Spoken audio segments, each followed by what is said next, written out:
Well, they say politics makes for strange bedfellows, and I used to wonder what that meant. And over the years, I've learned that you never know who is suddenly going to be on your side on an issue, and it may very well be someone who you never dreamed in your wildest dreams that you would ever catch yourself agreeing on. But folks, we're here. And we're here in a moment where I'm going to be quoting Marjorie Taylor Greene and agreeing with her.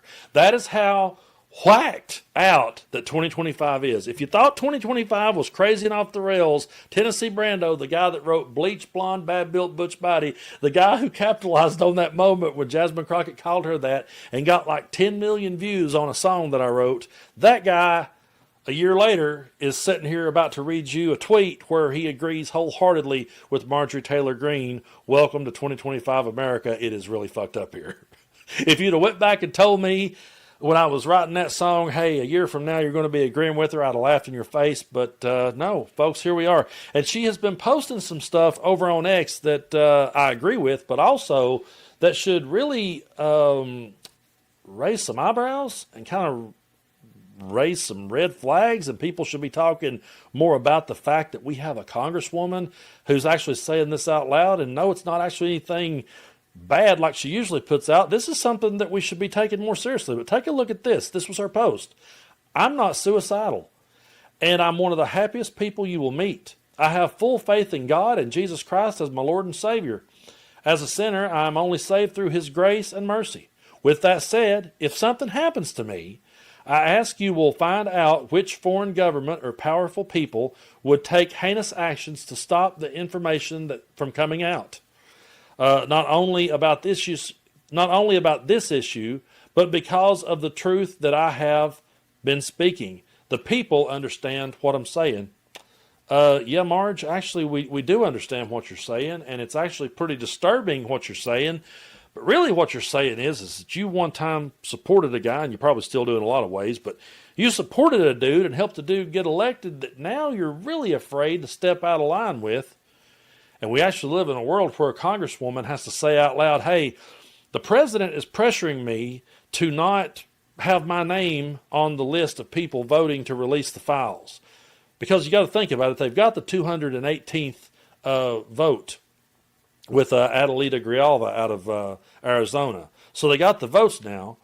They're delaying her being sworn in because they don't want this to happen. They don't want them released. And they're pressuring the ones like Marjorie Taylor Greene, like Lauren Boebert, like Nancy Mace, who have signed on with Thomas Massie.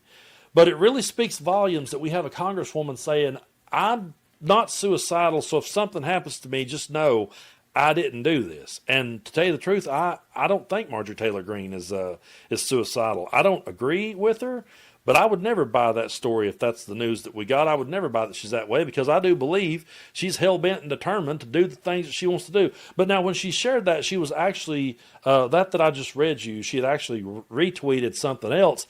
And I want to bring this up and read it, because right here is where she's this is what she was sharing when she said that. She says, to be clear, to set the record straight on my support for the Massie Epstein discharge petition, I stand with girls and women who were sexually abused and raped. Period. Every time. Period. At all times. Period. For me, it's not about a pissing contest between political parties or political enemies. Didn't I literally just say that the other day in a video? I said this is not about Republican versus Democrat. Damn, this is some strange times. Jerry Garcia wouldn't lie when he said what a long, strange trip it's been. So the Epstein rape and pedophile network must be exposed. The women and their attorney have said over and over that Donald Trump did nothing wrong, and he was the only one that helped the women. That's factually true. Also, the Democrats who had the power for the last 4 years never did a single thing or showed they even cared about these women who were victims of Epstein. They could have exposed the entire thing while they had the power, but never lifted a finger to do so. Well, you're not always going to agree with every single thing she says, and my question for her on this one would be, would it have did any good for anyone to bring anything out? Would anyone in MAGA have believed it? Will they believe it now? I mean, she's kind of setting the stage there for to go, Trump's not guilty, but if it came out that he was, would anyone believe it? That's the question I have. But if anyone is implicated, then they have the right to clear their name, just as millions of Americans have had the right to do when falsely accused of a crime. I've had to do that many times and even had to defend myself against the lies and pay massive attorney bills to do so. For example, I was wrongfully accused of insurrection and actually had to sit on a witness stand in a Georgia court of law and defend myself and clear my name. Well, yeah, we're not going to agree on all of them. So she says, release all the Epstein information by any means possible and return the focus to helping Americans. That I can agree with. I hear daily about how Americans can't afford to pay their health insurance monthly premium, can't afford rent, can't afford to buy a home, can't afford to pay for health care for aging parents, and can't afford life in general. The obsession over the Epstein files and the fighting about it should not be happening and needs to end, but it's only an issue on the news because it has become a political fight and it should not be one. That I agree with. My name is staying on the discharge petition, and I will dive into the Oversight Committee investigation just as I do with every investigation. And to be clear once again, I stand with women and the women who were raped at 14. So, yeah, there's definitely parts of that I don't agree with. But I absolutely do agree with her when she says that this should not be a political argument. This should not be Republican versus Democrat. This should be about the victims, and everyone should stand up for it. And, you know, I don't have a whole lot of respect for Marjorie Taylor Greene, and I'm not going to sit here and sugarcoat it and say, oh, I respect her. I really don't, because I think she's a terrible person at the end of the day. But I do agree with her on what she's saying here. I'm glad that she's saying it. I'm glad she's not backing down. For once, she's actually on the right side of an issue, and I hope she stays there. If she can stay on the right side of this issue, then maybe eventually she'll be able to see the error of a lot of her other ways. And that's what I say a lot of times when I see MAGA coming out, speaking out and saying one thing against Trump and realizing that one thing is wrong. Well, okay, if you can realize that that one thing is wrong, then we've got a whole lot of other stuff we can show you too, and maybe eventually you'll be able to wrap your mind around that. But folks, we have a congresswoman who's actually posting on social media, if something happens to me, just know I wasn't suicidal. That's not a country I want to live in. That's not a place I want to be in. I don't like Marjorie Taylor Greene. I wouldn't vote for Marjorie Taylor Greene in a million years. I think she's a terrible person who has done a lot of terrible things. I think she's been one of the biggest instigators of MAGA and fanned the flames of that bullshit and helped it grow like nothing else. But she shouldn't be sitting there fearing for her life over disagreeing with the president and over standing up for victims that every Republican at one point said they cared about. And now suddenly they're doing everything they can to keep those files from being released. And let's go ahead and say that despite all the pictures and all the parties and all the things that all the connections we clearly see between Trump and Epstein, let's just go ahead and give the old bastard the benefit of the doubt and say, well, you know what? He actually didn't do anything illegal. He actually didn't hurt anybody. Let's go ahead and say that that's true just for shits and giggles and give him that just for a second. If that's true, he's still in the process now of covering it up for other people. And to me, that's just as bad. If he truly was transparent, like Mike Johnson loves to throw that word around so much, if he truly was transparent, he would be with the American people. And he would have come out and released it right out of the gate.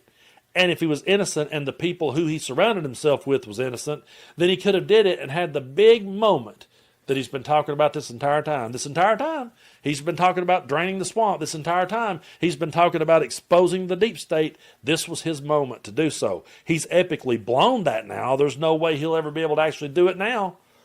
He had his chance. He didn't do it. He didn't take it. He didn't stand up for the victims when he had the chance. Instead, he called it a hoax. And even Marjorie Taylor Greene said, it's not a hoax. These people were hurt by Jeffrey Epstein, Ghislaine Maxwell, and his network of pedophiles. And then we keep getting little parts of the list just getting teased, and every time we get another name, it's another powerful person. Not saying they did anything wrong, not saying they're guilty of anything, but if they were close enough to it to be on the list, they have to know a little bit more. So what do you know? Can you tell us everything? At this point, if you're truly going to be transparent, you're going to have to speak up and speak out and say everything you know. And that's what Charlie Kirk would have wanted. That's what he was saying right before he died. A couple of days before he died, he was sitting there with Megyn Kelly saying how that, you know what, just go ahead and release it and show everybody we're innocent. Well, Charlie, it's looking like that there's not some innocent people somewhere because for whatever reason they keep going to bat for it. The Republican Party is going to bat for pedophiles. There's no other way to slice it. If they really wanted to be transparent and they weren't guilty of any wrongdoing. And also, if they really cared about these victims, it wouldn't matter. But money and power and greed will do a whole hell of a lot to a person. It really will.